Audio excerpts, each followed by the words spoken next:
Hoje nós vamos conversar sobre ETFs. Eu vou começar dando dicas de onde você deve estar atento para saber identificar bons ETFs e fica até o final, que é lá que eu vou te dizer quais são os meus ETFs favoritos e algumas características de cada um deles. Se gostar do vídeo, não esqueça de dar aquele like e se inscrever no canal. Se gostar muito, lá no Apoia-se você pode fazer sua doação e também é por lá que você garante acesso a todas as funcionalidades do nosso site de valuation.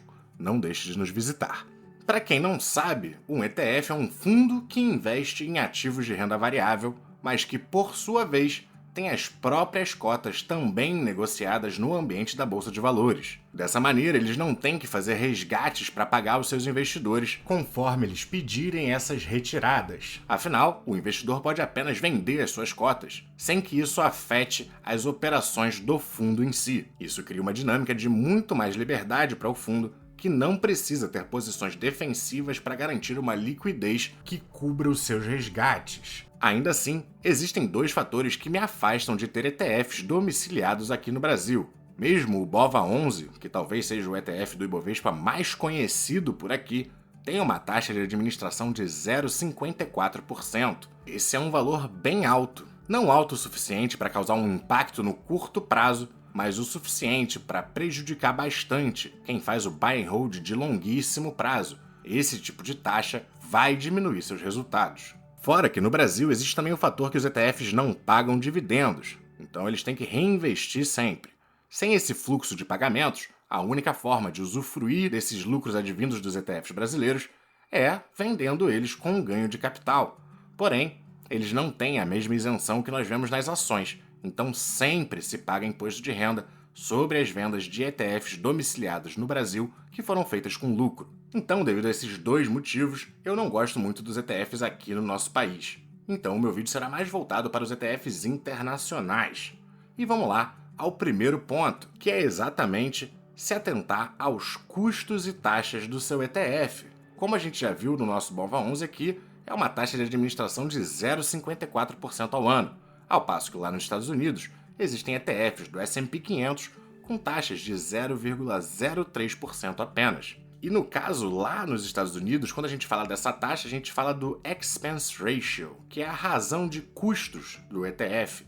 Então esse 0,03 não é nem só a taxa de administração, inclui aqui todos os custos, inclusive de transações dentro do próprio ETF. Mesmo nos casos dos ETFs menos famosos, é comum encontrar taxas abaixo do 0,1%, o que causará um impacto bem menor, bem menos relevante nos seus resultados. Talvez esse seja o principal ponto de atenção para garantir bons retornos com uma estratégia de ETFs para o longo prazo. O segundo ponto de atenção é conhecer a estratégia do ETF. Essa classe de ativos é muito citada como a opção menos arriscada da renda variável, e isso é verdade, mas apenas quando falamos de ETFs passivos que seguem um índice claro com metodologias objetivas. Nos Estados Unidos, a gente encontra vários ETFs ativos, onde há uma equipe de gestão por detrás das decisões de investimento do ETF. Nesses casos, o risco é muito maior do que nos ETFs passivos, sejam ETFs que ficaram famosos durante 2020 e 2021, como os da Cathie Woods, ou de quaisquer outros gestores.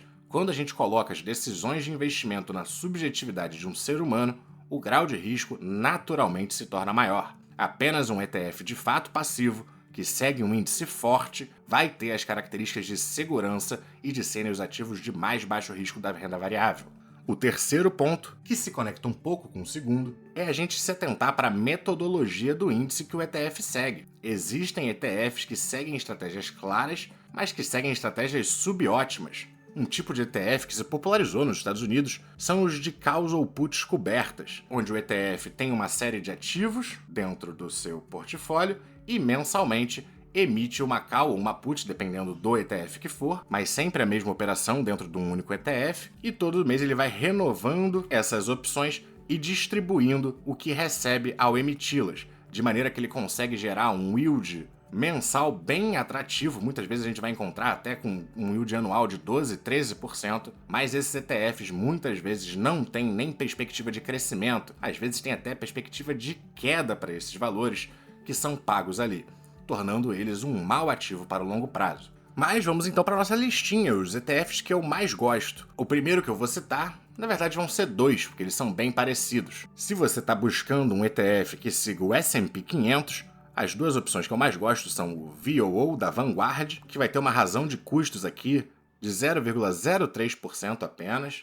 de fato sendo um dos ETFs mais baratos, e obviamente vai te dar exposição ao S&P 500 como é de se esperar. Mas a gente também pode ir buscar o IVV, que inclusive a gente tem o IVV B11 aqui no Brasil, que a única coisa que ele faz é comprar cotas do IVV. Ele não tem ativo por ativo das empresas dos Estados Unidos, ele só compra esse ETF. Por isso, muito melhor a gente vir direto no próprio IVV, que vai ter a mesma taxa de administração do fundo da Vanguard, só que esse aqui é emitido pela BlackRock, e obviamente também a mesma exposição. Entre os dois, eu acabo até preferindo o IVV, porque quando a gente olha historicamente, ele consegue ter uma performance um pouco superior, mesmo tendo o mesmo expense ratio. Então, nesse caso, eu escolheria o IVV.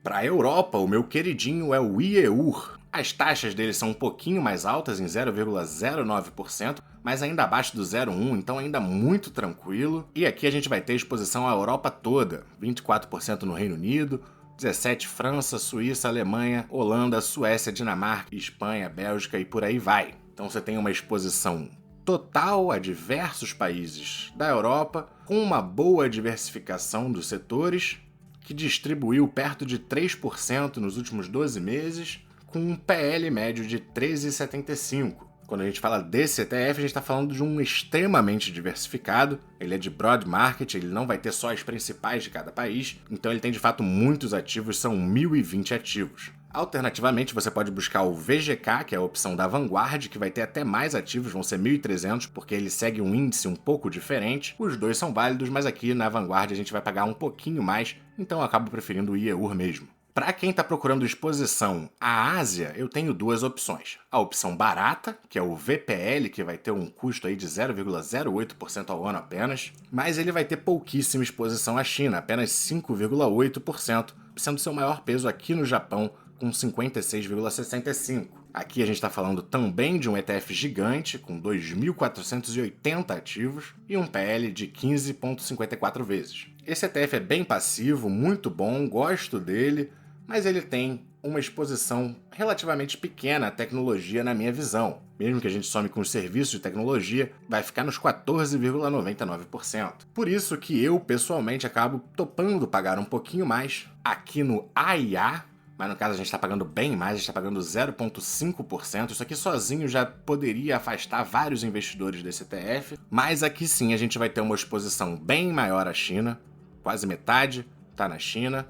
E por ser um ETF pequeno, de apenas 50 ativos, a gente tem bem menos diversificação, então a gente tem 14% do ETF com a TSMC, mais quase 12% com a Samsung, mais 10% da Tencent e 7% do Alibaba. Então, ao comprar esse ETF, você está tendo um foco muito maior nessas grandes empresas de tecnologia da Ásia. Por isso que ele acaba sendo um pouco diferente e até um pouco mais caro que o VPL. Mas ambos são ótimas opções de exposição à Ásia. E por final vou falar aqui o que talvez seja o meu queridinho, o SCHD, que é, na minha opinião, o melhor ETF de dividendos lá dos Estados Unidos. Ele também tem um custo baixinho de 0,06% apenas, tem um PL de 14 vezes, com uma distribuição de 3,54 ao ano. E mesmo sendo um ativo bem focado em dividendos, ele ainda tem aqui seus 11% em tecnologia. Se somar com os serviços de tecnologia, vai quase para 20%. Então você não deixa de ter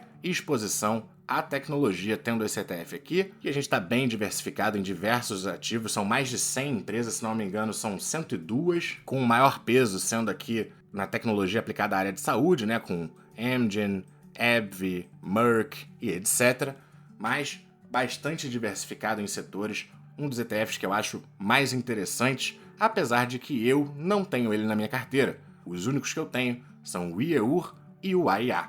Eu não tenho ETF do S&P 500 porque eu escolho minhas próprias ações dos Estados Unidos. E é o mesmo motivo para eu não ter o SCHD. Mas para quem busca uma estratégia voltada para ETFs, eu acho muito interessante ter algum voltado para os dividendos, e esse ainda me parece a melhor opção.